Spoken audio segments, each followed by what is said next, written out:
Hello guys, blessed morning po sa inyo lahat. Andito naman po tayo sa farm. And ito, nagdidilig po ako. So, ito, napakita ko na po ito, itong mga tanim kong carrots. And several times ko na po nabanggit na ito hindi pa po bunutin. So, hindi pa po oras para i-harvest to. Pero, habang nagdidilig po ako ngayon, bago ako dumirekta sa punto ko, kanina po, doon kasi ako nag-uumpisa or usually doon po lang ako tumitingin sa may umpisa na yon. Pero now, dahil dinilig ko yung puno ko ng kalamansi, dito ko na muna dinilig pabalik doon. And now, habang dinidilig ko tong mga carrots, siyempre, ayan, nagdapaan yung mga dahon pag tinamaan ng tubig. And may nakita ko. Pakita ko sa inyo.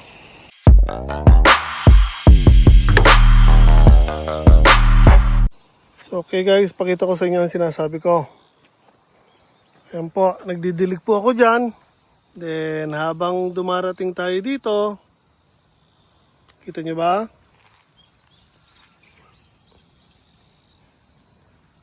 Ayun guys, oh, ang lalaki. Ito actually pumutok na, nahati na sa gitna.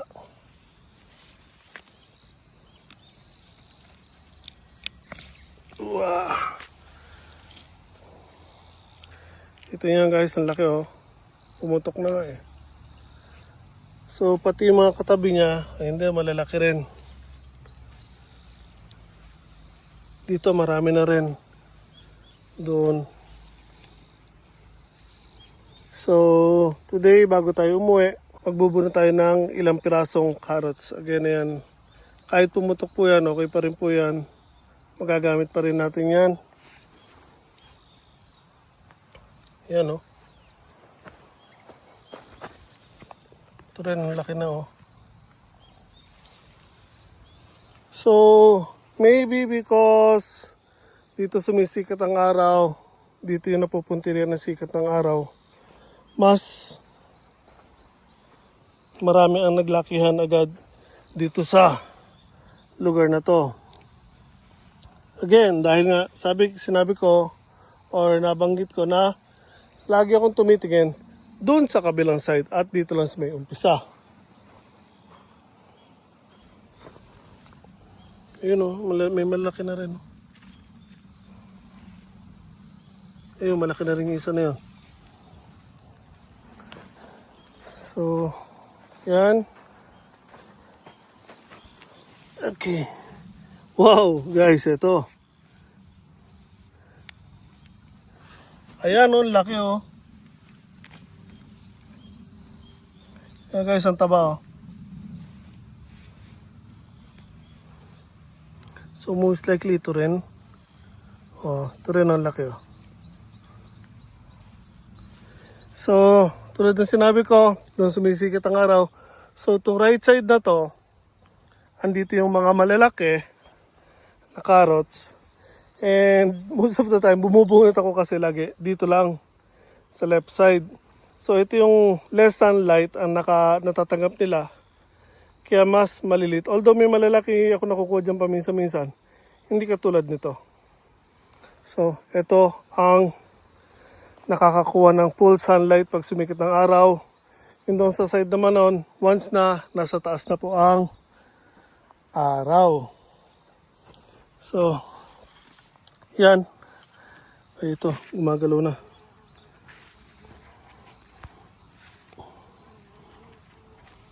So, yan again. Mukhang marami tayong makukuhang carrots. Papa-order natin mamaya dahil meron din tayong mapipitas na sitaw, talong, hopefully okra, hindi ko pa nasisila pag napakakapal na po ng damo. Bell peppers, napakarami natin bell peppers, so kailangan natin bawasan yon dahil yung mga puno nagtutumbahan na, babali na yung mga sanga. Sadly, yung mga luya ko dito, although buhay, hindi ko pa rin nabubunutan ito, turmeric to, or yung luyang dilaw. Ang mga regular na luya nandito sa tabi nila, sa kabilang side. Hindi lang makita dahil ang kapal ng damo. Pero may luya po yan dito sa kabila. Tingnan lang tayo kung may makikita tayong dahon. Ito yung dahon ng luya guys. So buhay din yung mga tinanim kong luya dyan. Kaya nga lang kailangan nating malinisan na yung mga yan, kakaawa na. Yung mga papaya ko nag-uumpisa na magbulaklak. Magbubunga sila pero aabutin sila ng winter. May gagawin tayo dyan. Abangan nyo guys. Yung mga palaya ko, ang dami ng binubunga. First official harvest na tayo. Abangan nyo lang. Or bago lumabas ng video na to, makikita nyo na po yan. Dito yung mga iba kong fruit trees na hindi ko pa rin actually naililipat sa lupa dahil nga ang dami nangyari dito. Dumating ako sa point na actually binalak kong bitawan na po itong property na to. Kaya again, ang dami kong fruit trees na pinabayaan ko na, natuyo na. Yung iba, binababad ko ngayon dito para mabuhay pa. Yan, mayroon tayong persimmon. Meron tayong grapefruit, 2 puno. Meron tayong jujube.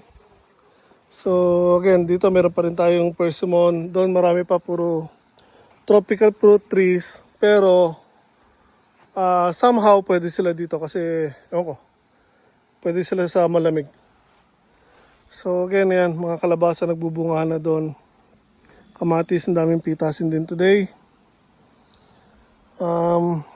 Kasaba, again, although lumalaki na, maglalaman yan pero most likely ganito lang kataba. Kasi nga abutin ng taglamigan. So yun, pinakita ko lang sa iyo guys kung ano itsura ng mga carrots natin. Again, pati ako nagulat. Expected ko matagal pa yung mga yan, pero yan, may nakita tayong malalaki. Yan kumpul-kumpul So there, then guys, pinakita ko lang sa inyo yung carrots ko na bigla tayo may nakita na mga malalaking carrots. So, patuloy ko lang pagdidilig ko guys. Actually, alauna na yata. Hindi pa rin ako tapos magdilig. Kahit marami tayong na-harvest na, marami pa rin tayong dinidiligan. Kaya, kahit ito ang gamit natin. Actually, mas matagal guys. Believe it or not, mas matagal po ang proseso, ng pagdidilig pag hose po ang gamit. Unlike pag yung ragadera, mas mabilis po kung kumilos kapag ragadera. So, there again, today, dahil kalahating araw na nawala sa atin, hindi pa rin ako tapos magtabas. Kahapon, pinabasan ko yun sa may labas, pero actually hindi pa ako tapos. May konti pa akong natitira. Ayan. Dito okay na. Okay na po dyan. So, in the span of 1 month or isang buwan, yung natabasan ko, nagtaasan na ulit. Then after 1 month, ayan, ngayon lang po ulit na tabasan. So magtatabas pa ulit tayo siguro mamaya or bukas dahil wala akong pasok bukas. Pero dahil ang dami ko pang gagawin, so yan, titingnan natin kung ano magagawa natin mamaya. So for the meanwhile, tapusin ko lang yung pagdidilig ko dito. Ang bunot natin ng carrots again bago tayo umuwi. Pag binunot natin ngayon yan, pwede silang malanta or lumambot. Kaya para ma-maintain ang freshness nila, mamayang hapon na tayo bubunot bago tayo umuwi. Then, babasain natin sila ng tubig para hindi po sila lumambot. Dahil kahit hapon na po, mainit pa rin po now dito sa Japan or mainit ang panahon dahil summer na.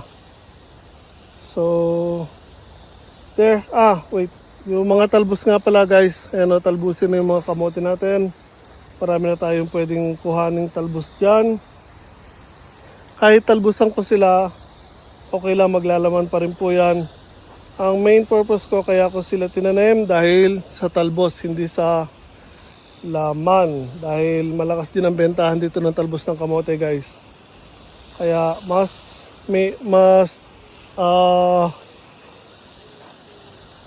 mas priority ko ang talbos ng kamote kesa dun sa laman. Dahil again, maglalaman pa rin po yan kahit talbosan ko. Dahil yung tanim ko last year, dun sa Isasaki, yung nahiram kong lupa, kahit tinatalbusan ko siya, nung hinukay ko yung baging, tiningnan ko kung may laman o wala dahil nga kinakabahan ako or may naririnig ako kahit nung bata pa ako na once na tinalbusan mo yung kamote, hindi na siya maglalaman. Pero after ko talbusan siya ng ilang beses, tiningnan ko kung naglalaman ba siya or naglaman ba siya or hindi. Yes, may laman pa rin po yung kamote doon na tinanim ko. And malalaki. So yun. Kaya until now, or now, kahit na talbusan ko yan, kampante ako na maglalaman pa rin po yung mga tanim kong kamote. So yun, again, kung mayroong mga order dyan na malapit lang sa akin na makakapanood nito, message lang po kayo. So, yeah, again, hindi ko na masyadong papabain to guys. Tapusin ko na itong pagdidil ko dahil super init na sunog na ang likod ko. So, yan po tayong lahat palagi guys.